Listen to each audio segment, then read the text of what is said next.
La clase que sigue es la clase de esqueleto, musculatura y locomoción. En realidad, creo que la parte de musculatura no ahondé tanto. Y,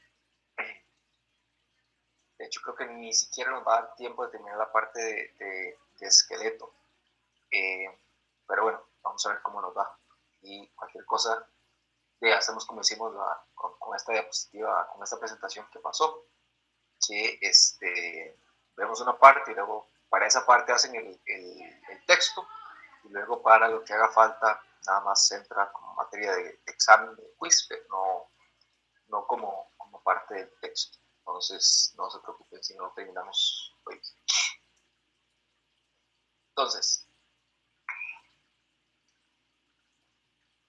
bueno, el esqueleto. Entonces, ¿cuál es la función del esqueleto? Pues obviamente es la función de dar soporte al organismo, y al igual que en todos los vertebrados, esa estructura de soporte, de sostén que hemos ido viendo con el estudio de los diferentes grupos, cómo pasa de un grupo al otro y cómo va avanzando en la escala evolutiva.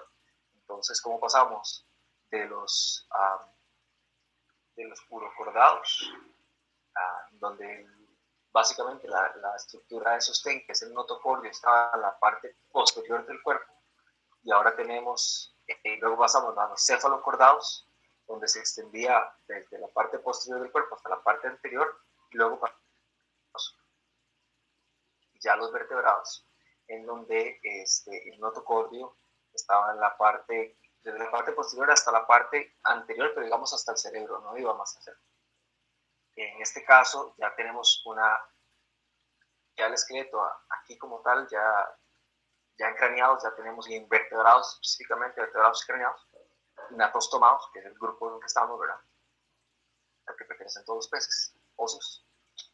Ya aquí tenemos una escala mucho mayor en el grado de complejidad. Entonces vamos a ver diversos tejidos, diversas divisiones del esqueleto. El esqueleto está dividido en tejidos esqueléticos, conectivos, material de hueso como tal, cartílago, todas esas que están en escamas, esmalte y dentina, radios de las aletas y células de sostén. Entonces vamos a ir viendo, creo que la vasta mayoría de estas, vamos a ver cómo nos va con el tiempo. Voy a intentar ir un poco rápido y hablar menos. Los tejidos esqueléticos, entonces tenemos el principal tejido esquelético, o el más antiguo, como lo hemos visto anteriormente, es el notocordio. El notocordio, en el caso de los peces óseos, aparece únicamente en los primeros estadios larvales. Luego el notocordio desaparece. Y esto es bastante interesante. ¿Y cómo está construido el notocordio? Son células turgentes, que la turgencia la obtienen debido a la presencia de un líquido viscoso. Y estas células turgentes están metidas dentro de, o están metidas, no es la palabra más correcta, están rodeadas por dos vainas, una elástica y una conjuntiva, y esto le da esa estructura más de soporte, ¿verdad? Más rigidez. Está el tejido de cartílago. El tejido de cartílago es tejido de tipo conjuntivo, y está hecho con que están esas células aisladas en capsulitas, y cada una de esas capsulitas está rodeada por una sustancia por un recubrimiento de una mucoproteína, que es lo que está constituido del cartílago. Esta mucoproteína se llama condrina, ¿sí? La condrina es lo que compone la mucoproteína. El tejido óseo, que aquí les iba a poner una fotilla, tal vez lo puedo agregar más adelante, antes de subir al campus. Y este tejido óseo también es tejido de tipo conectivo, y estas células están separadas unas de otras, de nuevo por otra sustancia, pero esta sustancia compone una matriz extracelular, y una buena cantidad de esta matriz extracelular está compuesta por este material esta matriz extracelular está compuesta por cristales de fosfato de calcio. Entonces el 65 más o menos por ciento de esa matriz extracelular, perdón, está constituida por cristales de fosfato de calcio, que es lo que le da la rigidez al hueso como tal. Y eso no lo tiene el cartílago, ¿verdad? Okay. Entonces, hay básicamente dos tipos de esqueleto. Entonces, está el esqueleto externo, perdón, que está constituido por las escamas, los radios de las aletas, las espinas de las aletas y otros diferentes tejidos conectivos que están asociados a la piel. Y en el caso del tejido membranoso, está constituido por la envoltura del tejido, o constituye la envoltura del tejido conectivo y une a la piel y sus apéndices a la musculatura. O sea, es básicamente este tejido que tenemos internamente, que tiene los peces internamente, que permite que la piel y los músculos estén unidos, ¿verdad?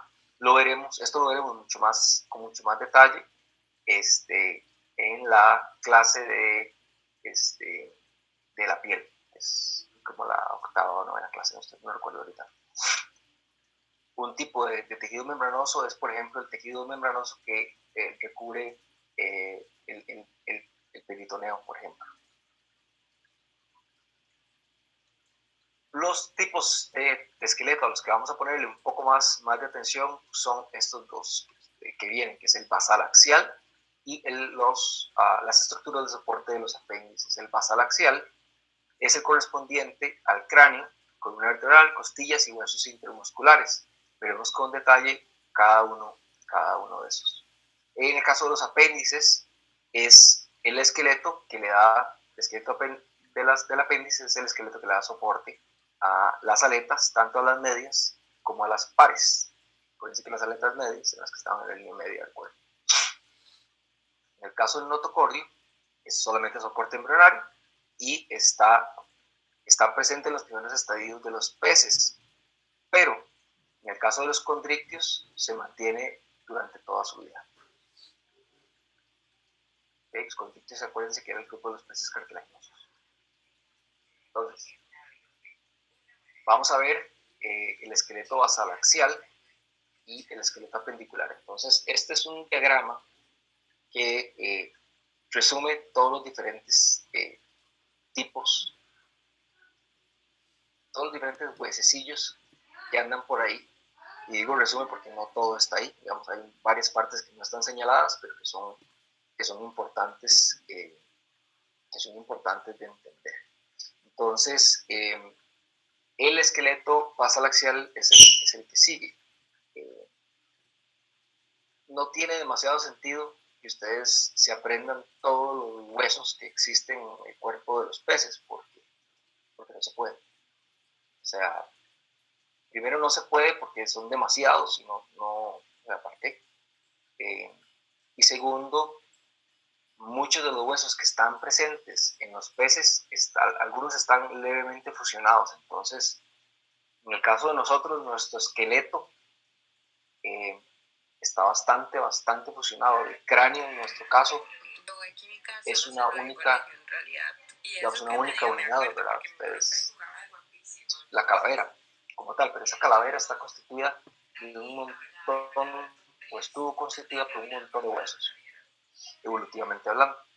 Con el paso del tiempo, esos huesos se fueron fusionando, porque esa es la tendencia evolutiva en el caso de huesos, a fusionar partes para incrementar la rigidez, particularmente con el desarrollo de la vida terrestre, donde necesitamos más rigidez porque la gravedad nos afecta. En el caso de los peces, la gravedad no les afecta tanto y no tienen que ser animales tan rígidos, y por su forma de respiración, que no tienen pulmones como tal, sino que tienen branquias, no sirve que su cráneo esté enteramente soldado, los huesos estén bien soldados, bien unidos unos con otros, porque eso hace que pierdan la flexibilidad. Entonces, y eso tiene una importancia que no vamos a ver. Entonces, en vertebrados, el cráneo está dividido en dos partes principales. El branquiocráneo, se conoce como el cráneo visceral. O sea, es el cráneo que es un poco más interno y está relacionado a las partes un poco más suaves. Por otro lado, tenemos la otra gran definición, que es el neurocráneo. Y aquí una nota para esta diapositiva que estoy dando es diferente. Esta presentación que estoy dando ahorita es diferente a la presentación del año pasado, porque yo los que tienen la presentación del semestre de este año, el primer cuatrimestre, con el que di el curso, porque le hice algunos ajustes con fines de claridad, entonces creo que quedó un poquito más clara. Entonces, de nuevo, el neurocráneo se divide en condrocráneo y en dermatocráneo. ¿Okay? El condrocráneo es la parte que protege y da soporte al cerebro, esa es su función. Y está dividido en varias partes que las veremos más adelante. Por otro lado, tenemos el dermatocráneo, que es otra capa también que protege al cerebro, pero que está constituida particularmente por huesos dérmicos. O sea, son estos huesos dérmicos que son más, ¿cómo lo explico? Como más tipo lámina, ¿sí? Más laminita, y que se considera que su origen fue a partir de la modificación de una serie de escamas que con el paso de los millones de años se fueron uniendo y se fueron solidificando para generar, para generar ese grupo de huesos.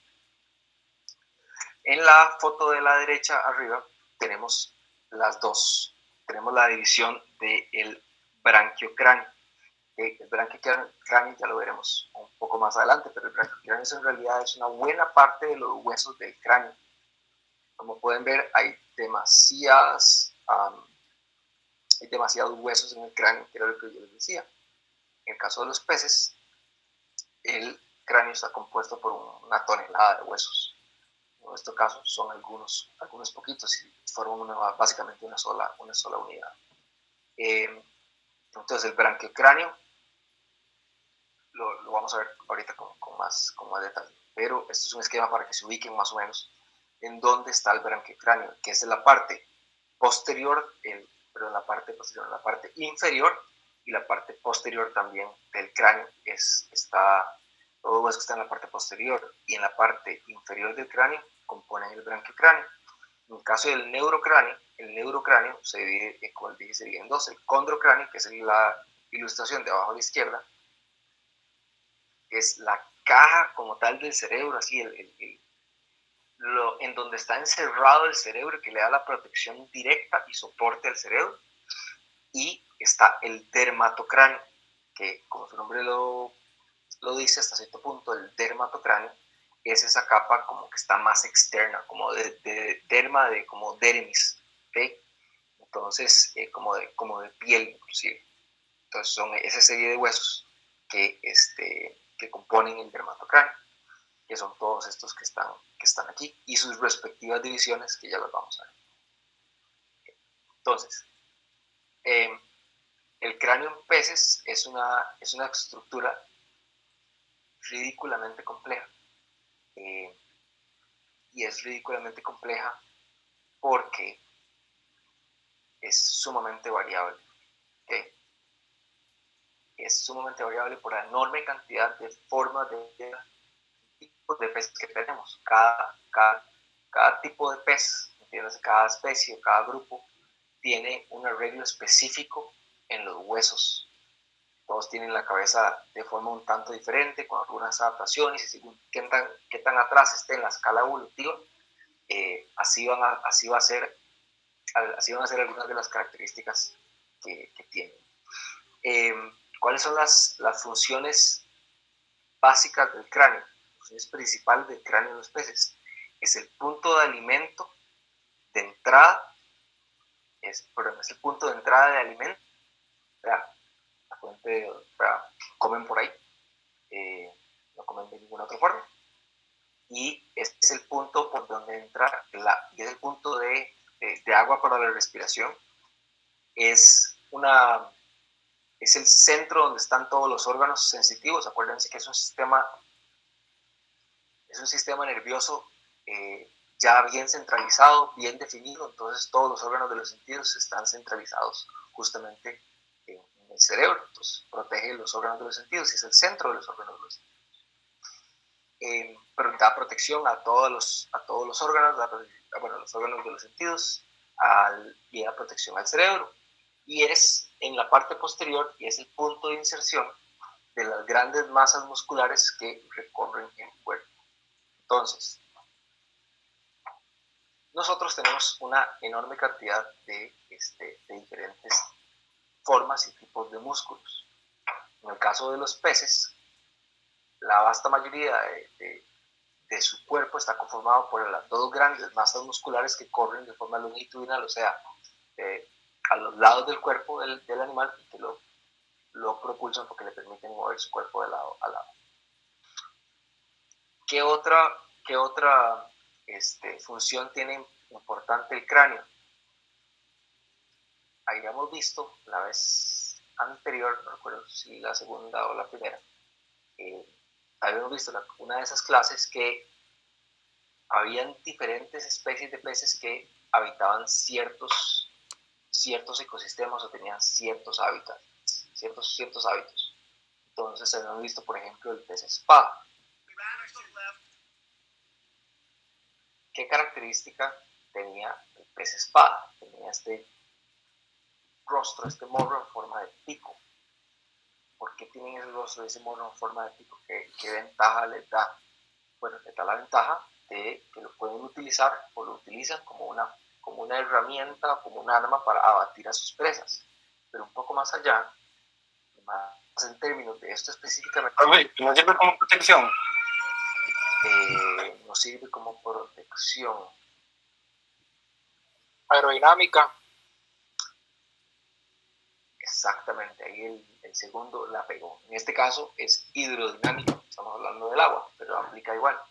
Entonces, la cabeza es el punto en el cual el pez, el punto del cuerpo con el cual el pez rompe el agua y nada a través del agua. El agua, muchachas y muchachos, el agua no se comprime. Ustedes agarran una botella de fresca que está vacía, le sellan bien la tapa y se le pueden parar encima y ella se comprime un poco, ¿verdad? Porque el aire se comprime, porque el aire tiene más energía que esta segunda etapa gaseosa y tiene más energía que ese mismo elemento en su etapa líquida.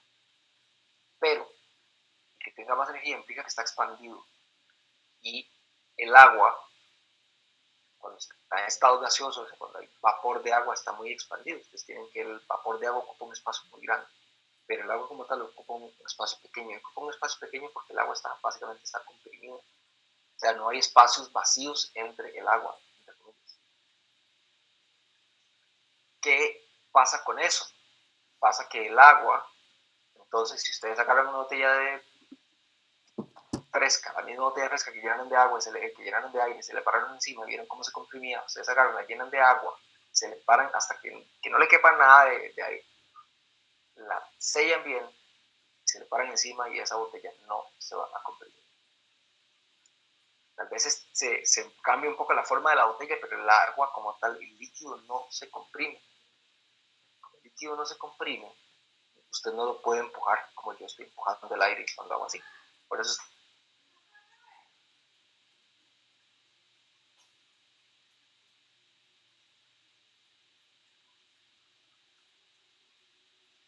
empujar toda el agua de un lado al otro, tiene que atravesar, su mano tiene que atravesar toda la capa de agua, por ponerlo de alguna forma, de un lado al otro y estar moviendo esas partículas constantemente. Es un comportamiento muy diferente que tenemos en el aire. Y eso hace que la natación en peces sea muy diferente, que la forma en la que percibimos la natación en peces en realidad sea muy diferente a la forma en la que nos desplazamos nosotros en el aire, porque el aire se comprime y el agua no. El agua hay que empujarla hacia los lados, hay que nadar a través de ella, hay que empujarla. Y eso es un punto importantísimo de las funciones para el animal, porque según cómo esté, cuál sea su forma, así le va a ser de fácil moverse a través de ese líquido súper, súper denso, es el agua. Por su diseño desplaza menos.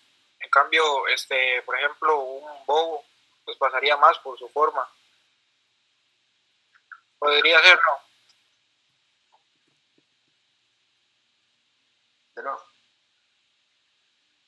Digamos, por su forma, El el pez pico, espada. por su morro, ajá, necesita menos fuerza para desplazarse, Para cortar el agua. para cortar el agua. Sí, de fijo necesita muchísimo menos, experimenta muchísimo menos resistencia que por decir una tilapia o una carpa coya ahí, o un pez, un cuatro colas, ¿verdad? O sea, la resistencia que generan cuatro colas es enorme por la forma y de su cabeza y además por el tipo de aletas que tienen mucha área, mucha superficie y eso genera lastre, ese se llama ese efecto de arrastre. En el caso del bobo, el bobo es un animal que es bastante hidrodinámico. Y se lo digo porque los he pescado ya por algunos cuantos años y uno los ve en donde están, en la corriente que está súper fuerte, que usted sabe que si usted se para ahí se los lleva al río, y ellos están en la corriente, quietos, apenas moviendo las puntas de las colas, un poquitito y se mantiene, un poquitito y se mantiene.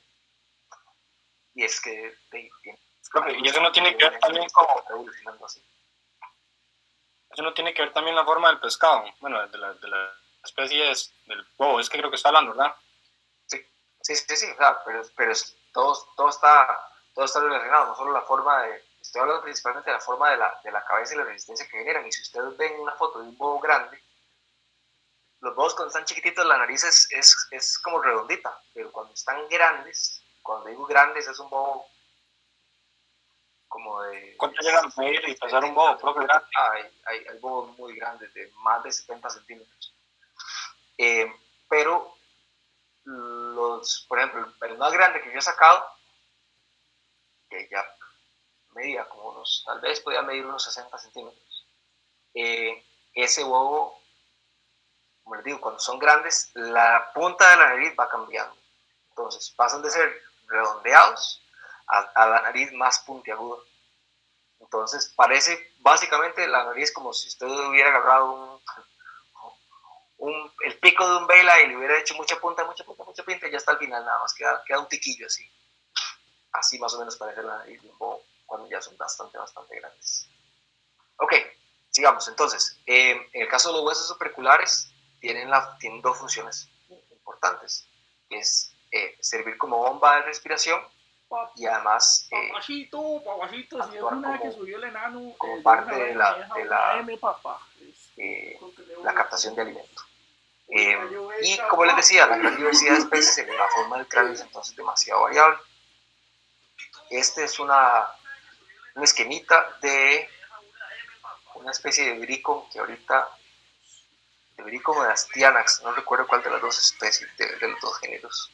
Creo que era un bricón. De hecho, buena parte de los estudios osteológicos en peces deformes han sido con bricón.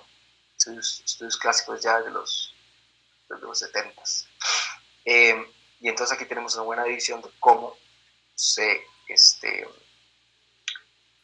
¿cómo le explico? De cómo están estructurados los huesos. Y según la forma en la que, según el grupo evolutivo del que provengan, así van a estar estructurados algunos de los huesos. Entonces ya vamos a ver más adelante y en laboratorio, ojalá que cada vez, muchachos, yo les voy a ser muy honesto, cada vez es más certero de que nos van a decir que no. Todavía no me han dado una respuesta y la resistencia de la U es demasiada, por más que yo he insistido para que ustedes puedan aprender cómo debe ser. Pero más allá de lo que ya hemos hecho y el apoyo de Nelson, que ha sido bastante bueno, ya la parte más alta de la administración está como resistiendo. Profe, yo siento que lo que podríamos hacer, poniéndonos de acuerdo, digamos, tanto como alumnos y profesores y Valerio, Nelson, de que el otro año nos den como un tipo de capacitación, no sé, o un tipo de curso pequeño, por decirlo así, donde nos puedan hablar muchas cosas que no pudimos ver este año, por Sí, decirlo así. la cosa del otro año, y es que ya, para que lo tengan, se vayan mentalizando desde ya, todo parece indicar que el primer cuatrimestre del otro año es virtual también. Entonces, es virtual, pero eso no quita que tal vez abran la posibilidad de que se haga semipresencial algunas cosas, ¿verdad? Tendríamos que poner por ahí. Y si es que se abre el curso. Yo estoy en disposición de ayudarles a ustedes a aprender, pero ya más que lo que ya he hecho, ya está difícil, se sale enteramente de mis manos. Ok, sigamos. Entonces, ahora sí, veamos algunas de sus partes.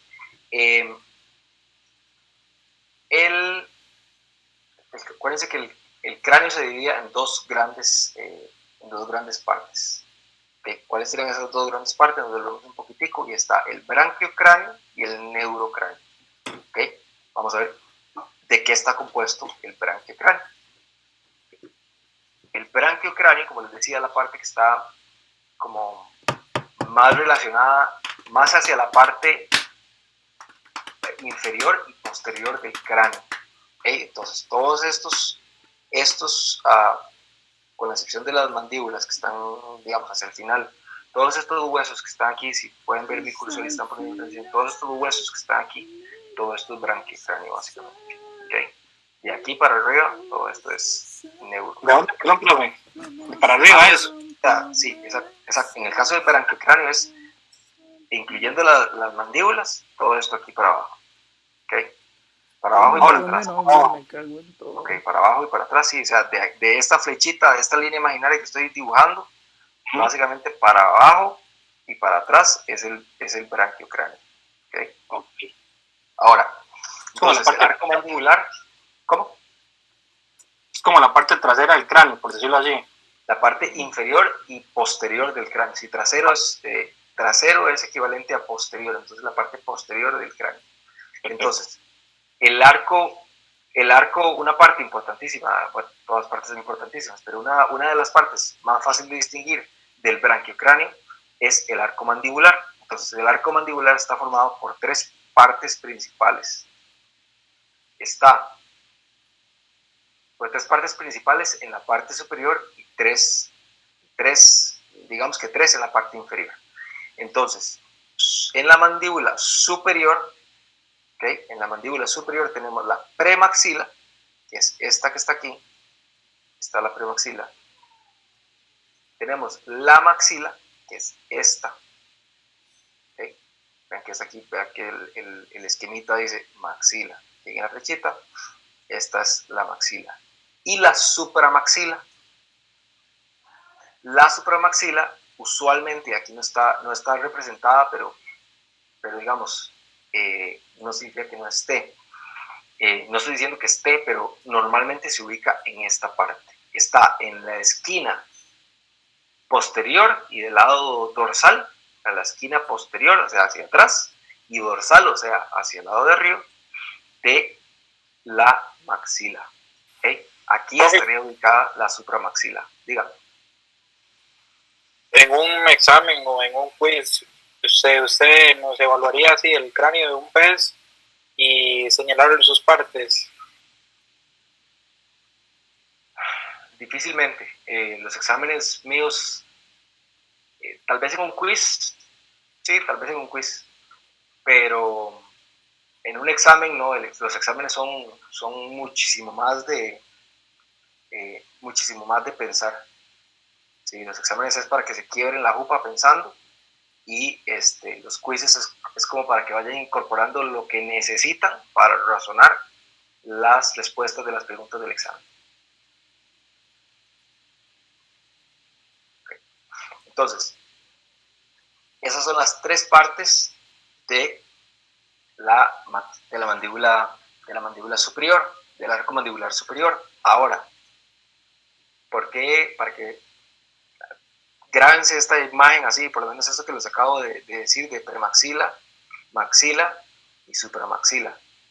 La supramaxila no está en todos los grupos. La premaxila y la maxila usualmente sí están. Entonces, teniendo esta imagen en mente, nos volvemos a esta. Vean el cambio. Vean la premaxila aquí. Y vean la maxila donde está. ¿Okay? Súper, súper, súper diferente. Esto es un pez particularmente, digamos, antiguo, menos derivado evolutivamente que este otro animal. Y en donde la posición de la maxila cambia drásticamente.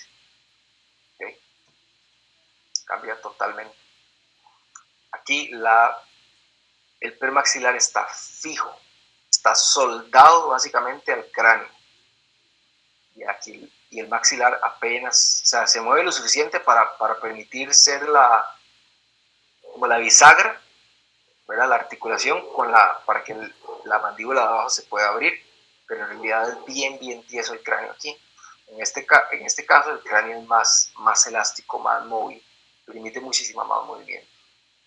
Okay. Entonces, este otro grupo de huesos que está aquí es el arco mandibular inferior. ¿Por qué se compone? ¿Por cuáles piezas se compone? Por el dentario, que está aquí, ¿okay? El dentario, luego el articular, que está aquí, ¿verdad? Este es el articular, que es toda esta pieza que va, si siguen la flechita, toda esta pieza de aquí. Entonces es el articular, y luego está el angular, que el angular es este pedacillo de aquí, apenas se dibuja, ¿ok? Ver eso en un pez es cosa seria.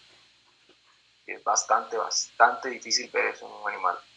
No quiere decir que no se pueda, pero sí es bastante difícil. Okay. Entonces, vamos con otra parte del branquiocráneo. Entonces, como les decía, el branquiocráneo va como de esta imagen, de esta línea imaginaria que estoy dibujando, para abajo. ¿Okay?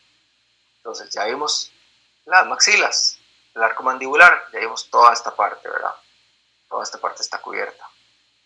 ¿Sí? El prefrontal no, el prefrontal es otra cosa. Eso va, prefrontal aquí, lacrimal va en el otro grupo, en el grupo del neurocráneo. Pero en el grupo del branquiocráneo ya vimos estas piezas.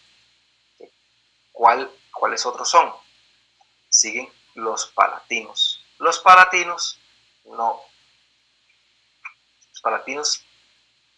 se cuesta mucho verlos. Para acordarme bien. Y los palatinos, en realidad los que cuestan mucho, los que cuestan demasiado ver son los del complejo hioideo. Pero sigamos con el suspensorio. El suspensorio es este grupo que está aquí. ¿Okay? Luego nos regresamos o les aclaro lo de los palatinos porque me acaba de quedar así la pantalla en blanco. Respecto al suspensorio, es este grupo de huesos que está aquí. Entonces está el hilo mandibular, que es este que está aquí. Profe, Dígame. estas partes que nos está hablando son aún del branquiocráneo, ¿verdad? Sí, vean Okay. que aquí dice branquiocráneo. ¿Ok? Vean que dice branquiocráneo, entonces estamos, vean, tienen que verlo así. Cuando yo hablo de procesos o de partes, todas estas que tienen un puntico y estas que tienen una flechita están dentro de este que tiene este símbolo de 4 cuadritos. ¿Okay? Igual que el complejo hioideo, igual que los radiobranquiostegos, son parte del branquiocráneo. Y ven que aquí dice branquiocráneo y aquí sigue diciendo branquiocráneo. ¿Okay? Para que no hayan confusiones, está aquí, que dice branquiocráneo. Entonces, ya me acordé de los palatinos. Los palatinos están en la base, están como en el cielo de la boca. ¿Okay? No se ven aquí, no se ven del todo, pero están hacia el cielo de la boca. Entonces, no los podemos mostrar aquí porque no se ven, pero son esos. Entonces, el suspensorio son estos que están aquí, este grupito que está aquí. El hilo mandibular, siguiendo la flechita del hilo mandibular, llega hasta aquí. Luego está el simpléctico, que es el que está aquí, que es esta cuñita. El cuadrado, que el cuadrado es este que está aquí, este otro, y los pterigoides. Entonces, pterigoides, habían varios. Está el mesopterigoides, que es este, el metapterigoides, que es este. ¿Okay? No tienen... A ver, es bueno que se aprendan un poquitillo de dónde están ubicados para que les quede como curiosidad si tenemos el laboratorio presencial y que ustedes puedan por lo menos tener la curiosidad de saber exactamente este hueso cuál es, pero no se los tienen que saber así de memoria estrictamente, ¿okay?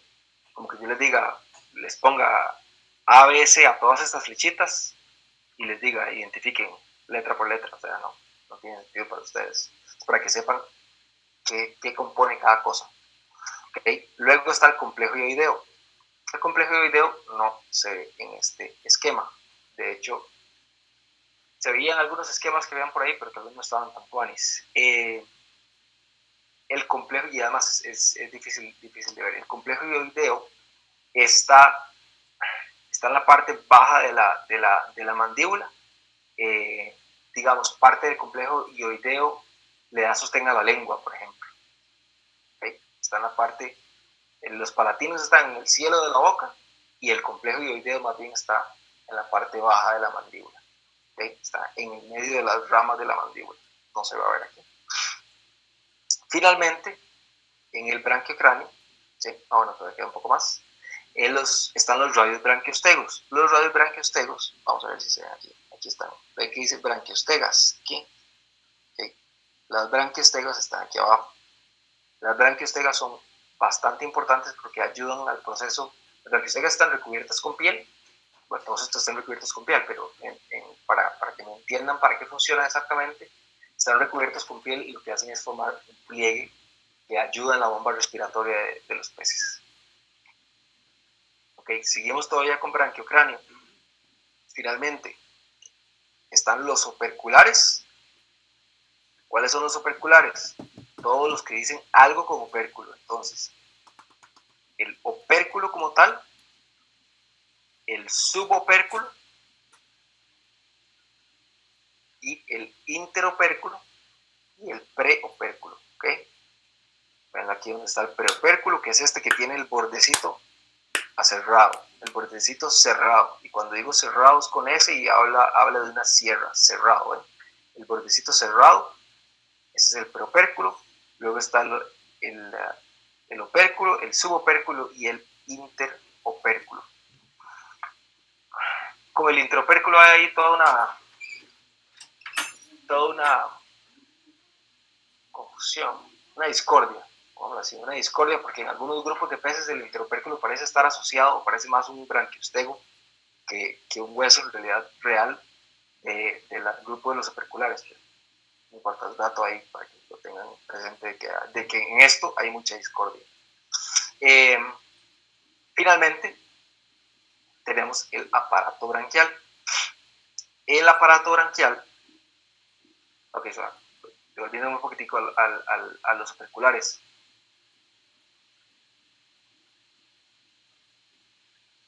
En el caso de los tiburones, ¿okay? En los tiburones hay operculares.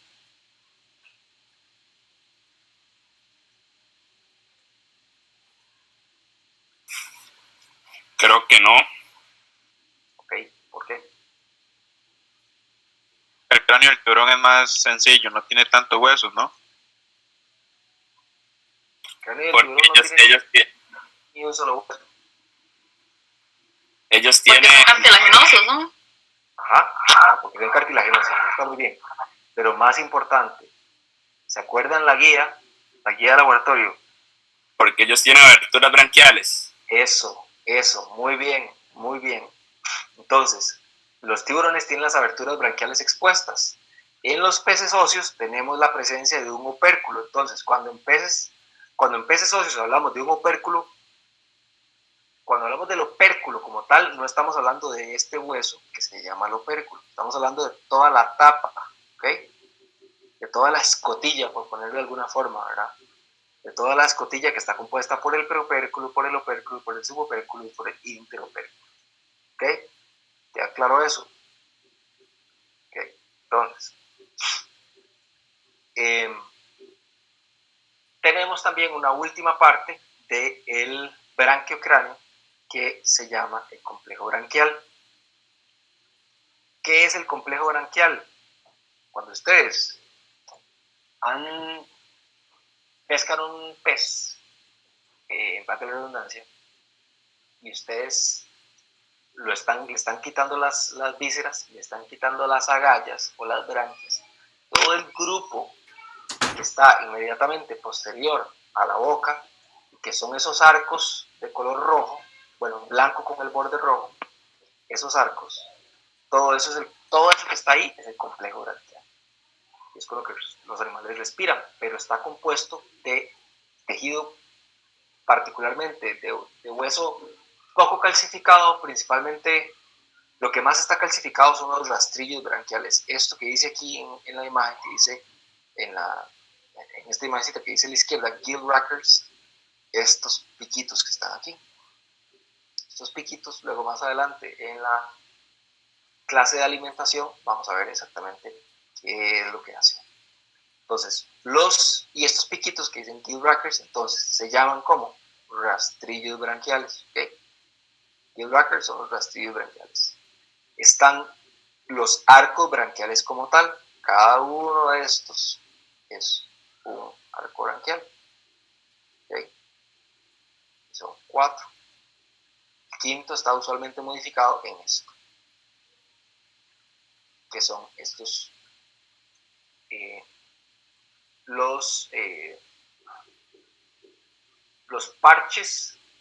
los parches de dientes branquiales. ¿Sí? Los parches de dientes faríneos. Disculpen ahí, ¿no? ¿Sabes? Parches de dientes faríneos.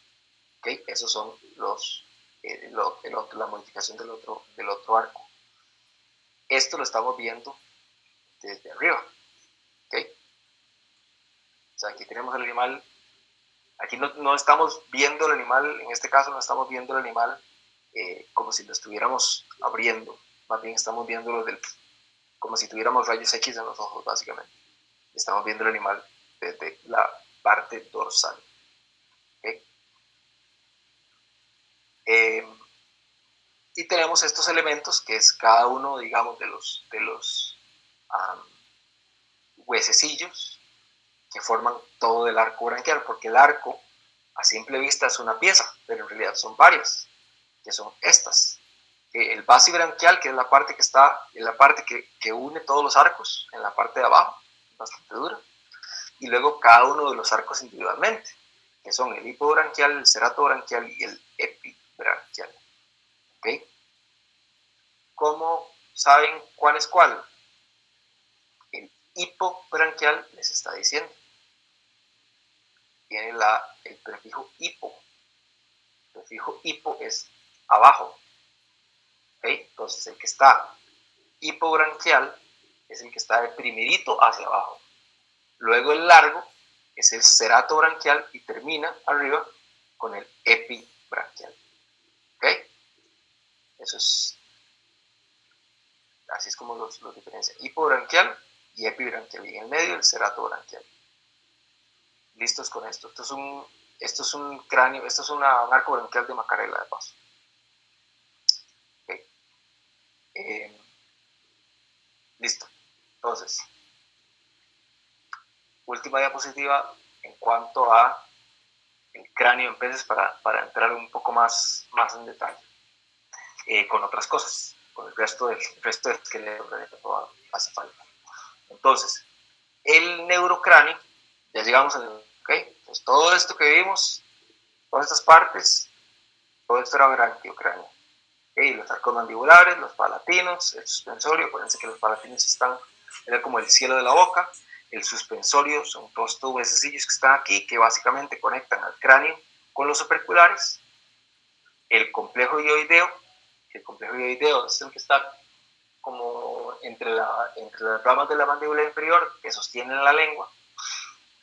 Los radios branquiostegos, que son los que mejoran el proceso de respiración porque le dan más flexibilidad al cráneo.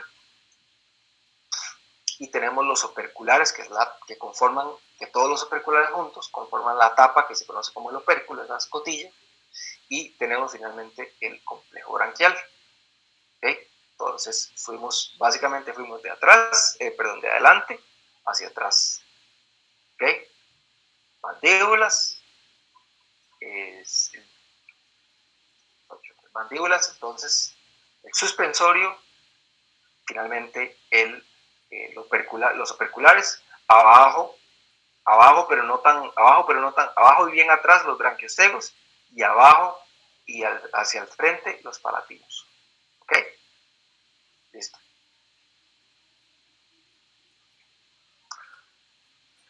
Cerramos el cráneo en peces con el neurocráneo, ya como tal. Que el neurocráneo no cuesta demasiado entender la función del neurocráneo. Neuro y cráneo. Neuro está hablando directamente cerebro. ¿Okay? La función como tal es proteger todo el cerebro y las partes y algunas cápsulas de los sentidos. Entonces, porque el neurocráneo también encierra la cápsula orbital, o sea, de los ojos, y la cápsula óptica, que es de la audición. Los peces no tienen orejas, pero tienen unos aparaticos internos, palabra más mala, tienen unas estructuras internas que les permiten detectar vibraciones y sonidos. Tienen también estructuras externas que les permiten hacer eso, pero también tienen estructuras internas, o sea, hay un oído interno en peces, que lo veremos cuando lleguemos al sistema nervioso. Entonces, no lo vamos a ver con tanto detalle. Hay 4 subdivisiones del neurocráneo. Está de adelante hacia atrás. Está la región, porque entiéndanlo, tienen que entenderlo como regiones. La región etmoide, la región orbital, la región óptica y la región basicranial. Entonces, la región etmoide se compone particularmente por estos que están aquí. El vómer y el etmoide. Esos son los primeros. Y si no me falla la memoria, estos que están aquí. El etmoide lateral. La región orbital se compone por los huesos que rodean la órbita de los ojos. ¿Ok?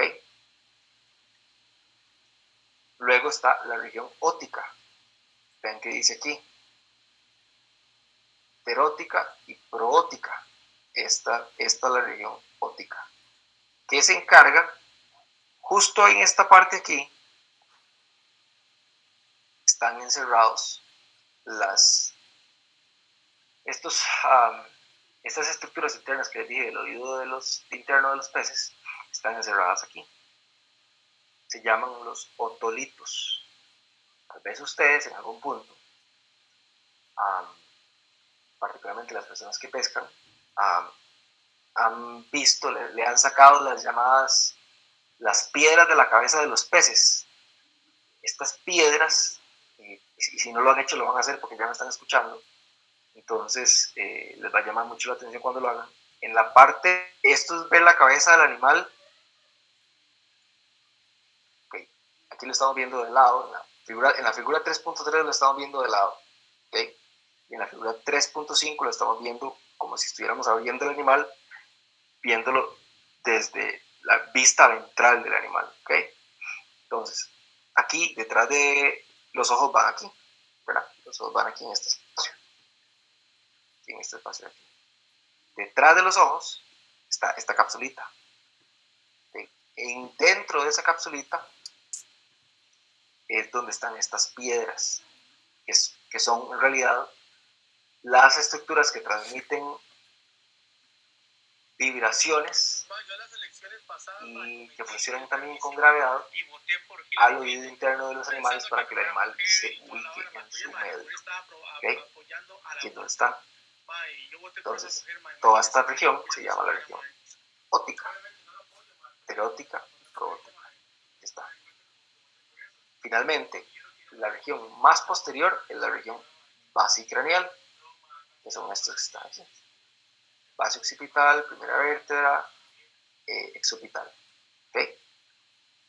Y de intercalar también. Esto como tal, aquí, estos huesecillos de aquí, son los huesos del basicraneal.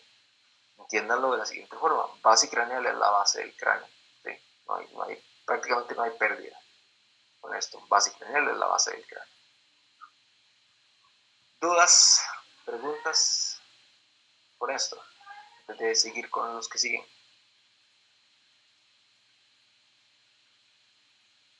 Okay. Entonces, siguiente estructura craneal. Vamos con los peces bruja. Los peces bruja eran los mixinos, ¿sí? Los que tiraban el montón de baba. ¿Okay? Estos mixinos, entonces, hay un neurocráneo y hay un condrocráneo. ¿De qué se encarga? Se encarga de proteger al cerebro. ¿Qué incluye? Incluye las cápsulas de los sentidos. ¿Cuáles sentidos? Principalmente nasal, olfativo, y la cápsula óptica, de audición. ¿Okay? Óptica de audición. Está aquí. Esta es la cápsula óptica y esta es la cápsula nasal. ¿Okay? Y la estructura branquial, tenemos un anillo cartilaginoso simple, que es esto que está aquí. Esto es una reconstrucción básicamente en 3D de un cráneo de mixino. Este cráneo, si nos acordamos las características de los mixinos, este cráneo no es todo hueso. El esqueleto de los mixinos está compuesto de cartílago. ¿Ok? Sigo. ¿Preguntas? Okay.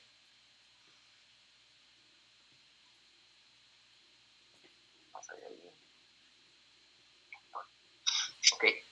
Luego llegamos a la estructura craneal de las lampreas. Esta estructura craneal de lampreas, entonces también tenemos un neurocráneo y este neurocráneo protege al cerebro. Cápsulas de los órganos de los sentidos, aquí ya tenemos 3 cápsulas. Está la cápsula nasal o olfativa, la cápsula óptica y la cápsula óptica. Y tenemos el soporte de las branquias, que se compone de un canasto branquial, que es esta estructura que realmente parece como una canasta. ¿Okay? Los cartílagos branquiales corresponden a una canasta. Y aquí el notocordio y la notocuerda. Y el rastrillo branquial entonces sostiene el faringe y la faringe y las branquias. ¿Por qué? Tenemos aquí cápsula olfativa, cápsula óptica y cápsula óptica, y aquí solo tenemos nasal y óptica. El que evolucionó, ¿no? ¿Cómo? Evolucionó él, ya, por decirlo así.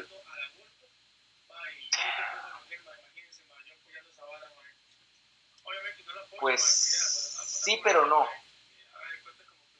Esa es la respuesta más amplia, pero no me explica demasiado. Sí, evolucionó, sí, evolucionó. Estamos de acuerdo. Pero dame más detalle. ¿Por qué creen? A ver. ¿Por qué no está aquí la óptica y aquí sí? Por el ecosistema donde vive y todo eso, profe, que tuvo que evolucionar. Ok, pero vamos más allá, vamos a las características físicas de los animales. Profesor, fue lo que vimos, que tenían ojos, como, ay, se me fue la palabra, vestigiales. Sí, como... Eso, muy bien, Silvia, muy bien.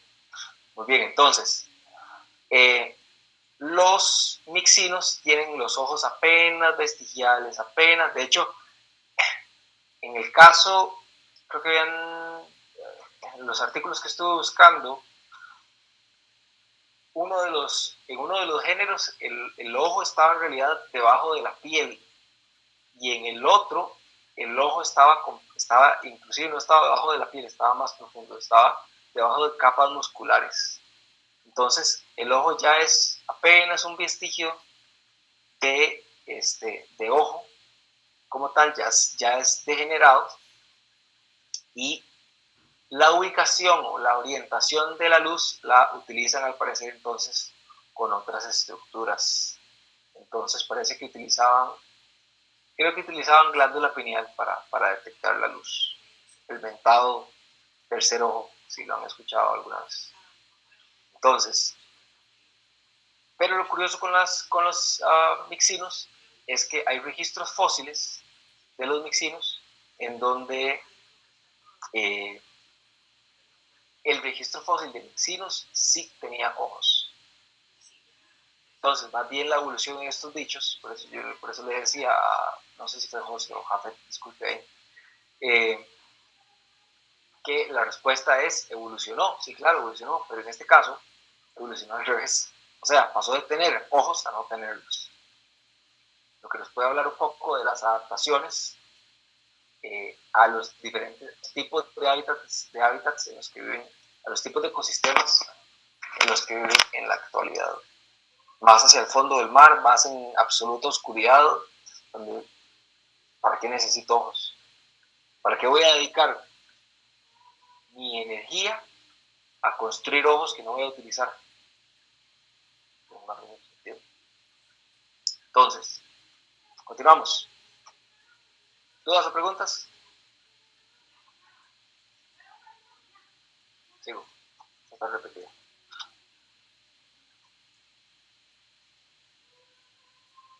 Ok, esto era importante.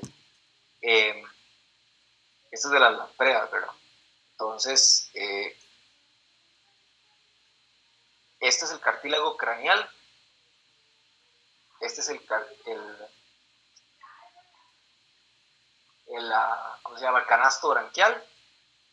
Y este es el cartílago lingual. Acuérdense que el cartílago lingual le da sostén a la lengua, que ellos se alimentan utilizando la lengua. Estos no son mixinos, ¿verdad? Son lampreas. Pero utilizan la lengua para romper. Tienen el disco. Por eso es que dice aquí, cartílago, yo sé que está al revés, pero es que le había hecho espejo a la imagen. Dice aquí cartílago anular.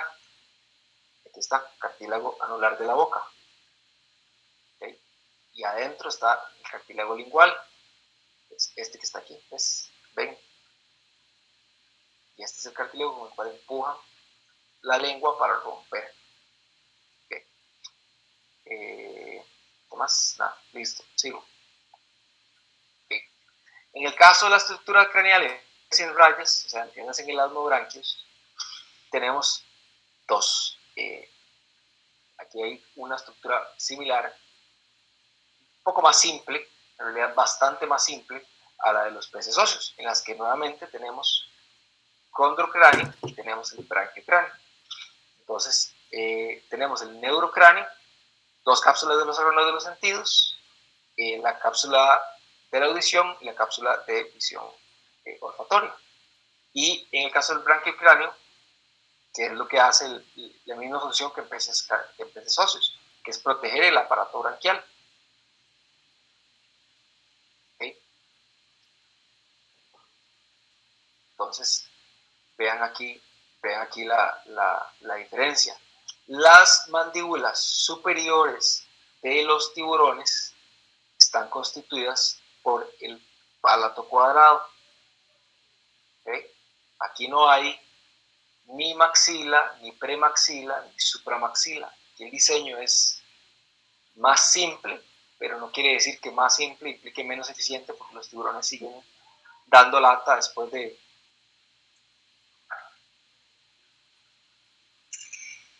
las rayas se separaron de los tiburones hace alrededor de 350 millones de años. Entonces háganle números a cuántos años tiene el diseño de los tiburones de estar dando vueltas por ahí. Siguen siendo muy eficientes y su amenaza principal es el ser humano. Entonces tenemos que hacer lo posible por dejar de cazarlos indiscriminadamente solo porque sí, por su bajo valor económico. Es lo peor, se matan un montón de tiburones para generar bajo valor económico. ¿Cuál es el sentido para seguir matando tiburones? Cuando tienen un valor ecológico 1000 más importante que su valor económico.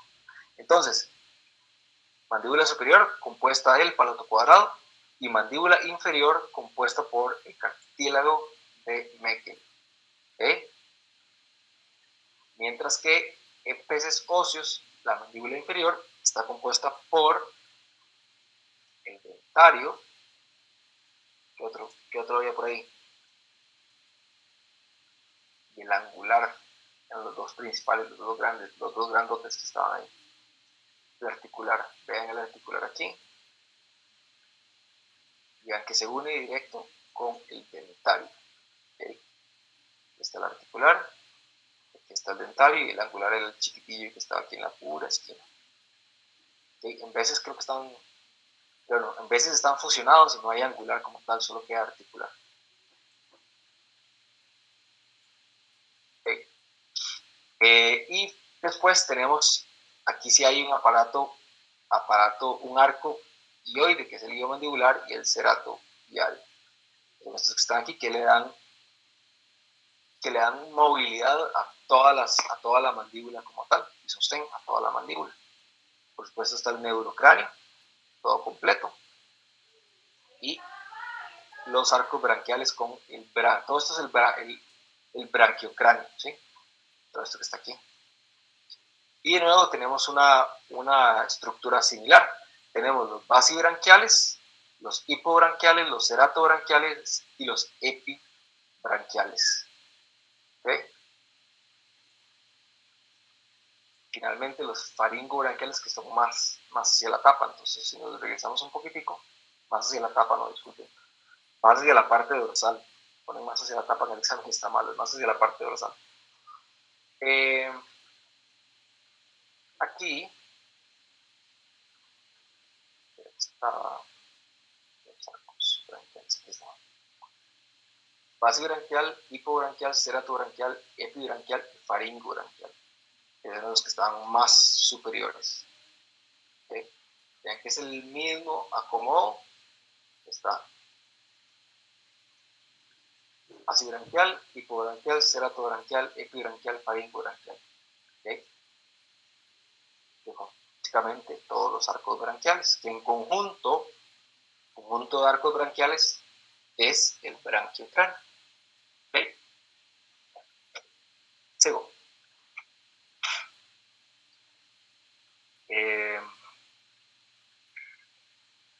Sí, esto es lo mismo que les decía. Esto es importante. Ven esto que está aquí. Este es el rostro.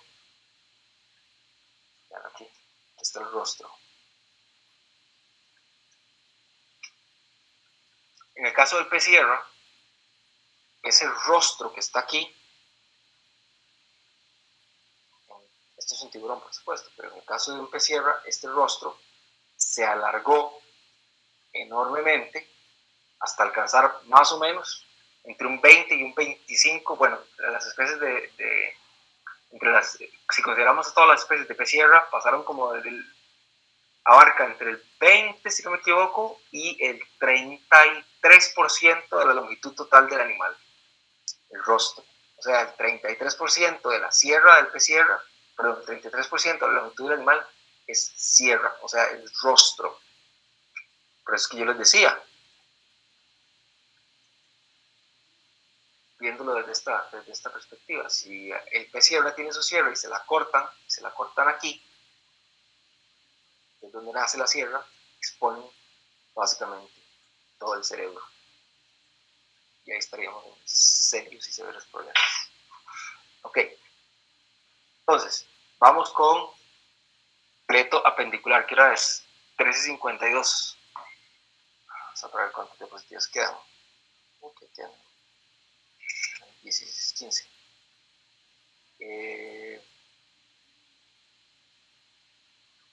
Ya casi cumplimos las 4 horas.